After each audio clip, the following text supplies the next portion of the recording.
3000'yi söndürükdəyik. Mənim birinci 3000'liyimdir. Bax, hələ yerimiz var, hələ də çıxacağıq. Uşaqlar hamısı burada.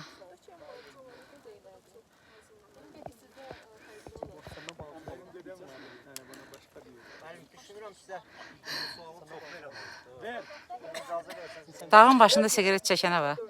Dağı havan körləyənə var. Adı Azərbaycandır. Tak. Sənə də nə deyirik? Azərbaycanlı deyirik. 3170 hündürlükdə.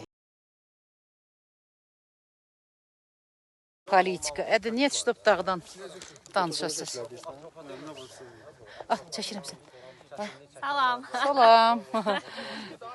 Biz 6 nəfər qızıq, qız uşağıyıq burada dağın başında. Bax belə. Çıxırıq sağ-salamat, narahat olma. İndi burada tutdu, biraz aşağı düşəcəm, tutmayacaq heç nə. Xəzər sözündən götürülür. Baycanda ki, baca.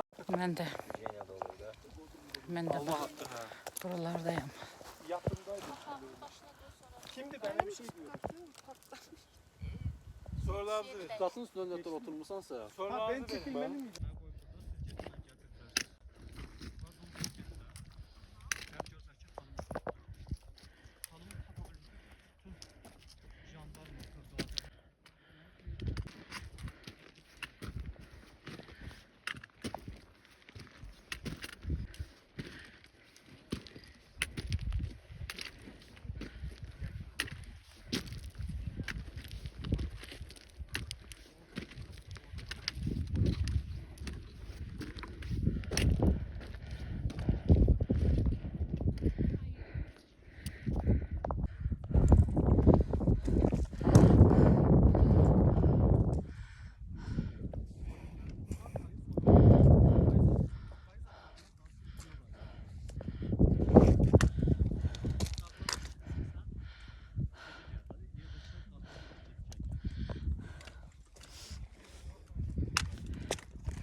Bizim de kampımız var.